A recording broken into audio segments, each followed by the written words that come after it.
Okay, let's dive right into this explainer. Today we're looking at how immigration adjudicators evaluate true thought leadership and credibility as we head into 2026.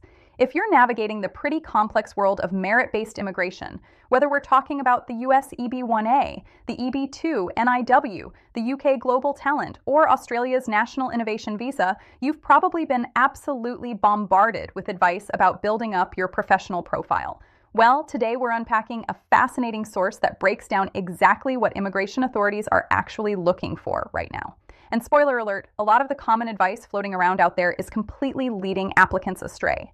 Now, this is the crucial question that forces us to challenge a really pervasive industry misunderstanding.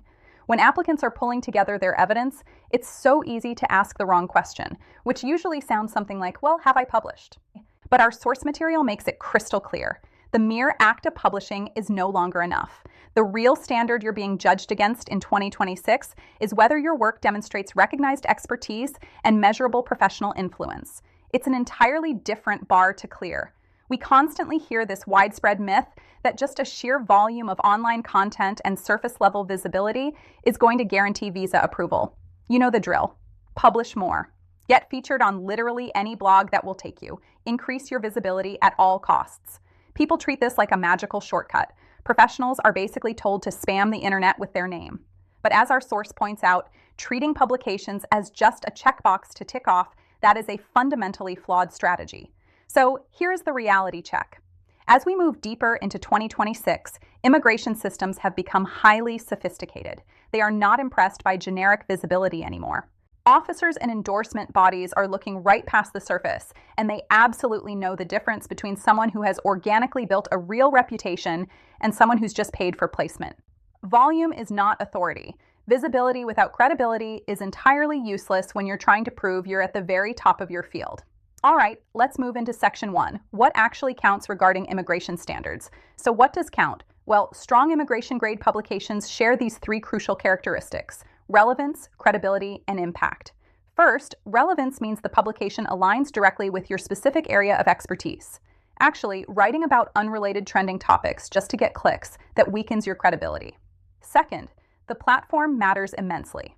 We are talking about peer-reviewed journals, established academic conferences, or reputable media outlets, not self-published blogs. And third, impact. This means your work demonstrates measurable engagement. Did it spark a real professional discussion? Was it adopted by the industry? Did it actually inform policy? And this brilliantly illustrates what true thought leadership really means in an immigration context. It's a credibility signal, not just a marketing buzzword. Genuine thought leadership requires subject matter depth. It provides original analysis or innovation that actually pushes the boundaries of your field forward. When you provide documented authorship that solves real sector-level challenges, you are signaling undeniable domain authority. Next up is Section 2, Marketing versus Authority and Knowing the Difference. We really need to separate genuine authority from standard content marketing. A marketing-style article that just promotes your services does not qualify as immigration-grade authorship. Think about it this way. If your article reads like a pitch to generate business leads, an adjudicator is going to see right through it in seconds. For immigration evidence purposes, the goal isn't to sell a service. The goal is to demonstrate that your peers recognize your expertise because you are contributing original, valuable knowledge to the professional discourse.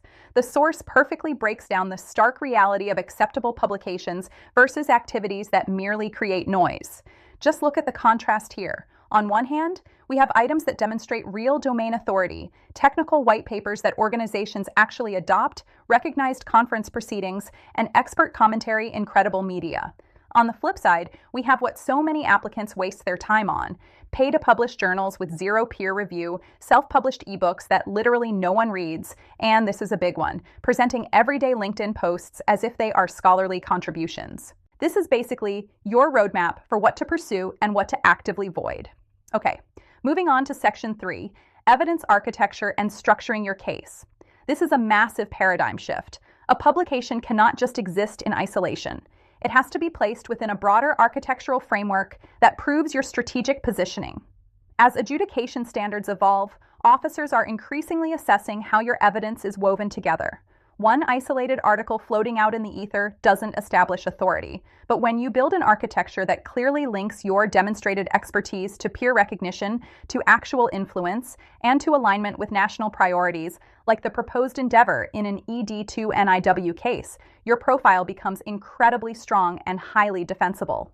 What's really fascinating in the research is how independent validation acts as a multiplier for your publications. One article alone might show that you know a topic, but independent recognition, that multiplies its weight exponentially. It shows that other top experts are actually paying attention to you.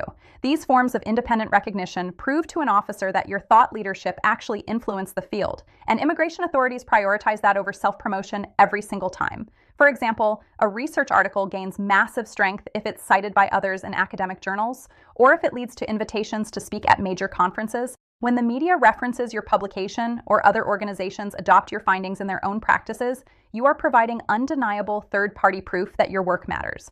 You aren't just telling the officer you're an expert. Your entire industry is telling them for you. Let's get practical with Section 4, building your strategy for immigration readiness. Professionals pursuing EB-1A, EB-2, NIW, or global talent visas really need to follow these exact steps to ensure their publications strengthen their career positioning. You have to be strategic. Start by identifying channels that are highly relevant to your domain. Then, make sure the topics you write about align with national-level challenges. This is especially vital for the national interest waiver. Next, do the hard work of actually developing original analytical contributions. And finally, track the measurable impact of those contributions. Gather the hard data on who is reading, citing, and adopting your work. Now, the source also flags several common mistakes you've got to avoid, because artificial profile inflation is easier than ever for adjudicators to spot today. Publishing in totally unrelated fields, that just dilutes your brand. Prioritizing speed over credibility leads you straight to those low-quality, pay-to-publish journals that officers immediately red flag. If you treat publishing as a purely transactional activity, just to stuff an application with paper, you are creating noise, not authority. Disjointed publishing severely weakens your strategic positioning. It really all boils down to this: quality consistently outweighs quantity. Whether you are applying for the US EB-1A, the UK Global Talent, or Australia's National Innovation Visa, one high-impact peer-reviewed article can easily outweigh a dozen low-quality posts. Across all of these global pathways, the evaluation standard is clear. Under EB-1A, for instance, officers look at both quantity and quality, but the emphasis has distinctly shifted from how many to how meaningful. They reward genuine expertise and defensible impact. I absolutely love this quote from our source because it perfectly encapsulates the main takeaway from today's explainer. Authority cannot be manufactured, it is demonstrated. You simply cannot manufacture true authority through superficial content marketing and pay-to-play visibility schemes. It has to be earned, it has to be validated by your peers, and it has to contribute meaningfully to the advancement of your sector. So as we wrap up, the source leaves us with this final provocative question to ask ourselves when evaluating any portfolio. Is your publication strategy building true recognition or just empty visibility? Take a critical look at your articles, your papers, your commentary. Are they actually moving the needle in the industry, or are they just designed to check a box? Focus your energy on building true recognition, and the underlying authority, well, it will speak entirely for itself.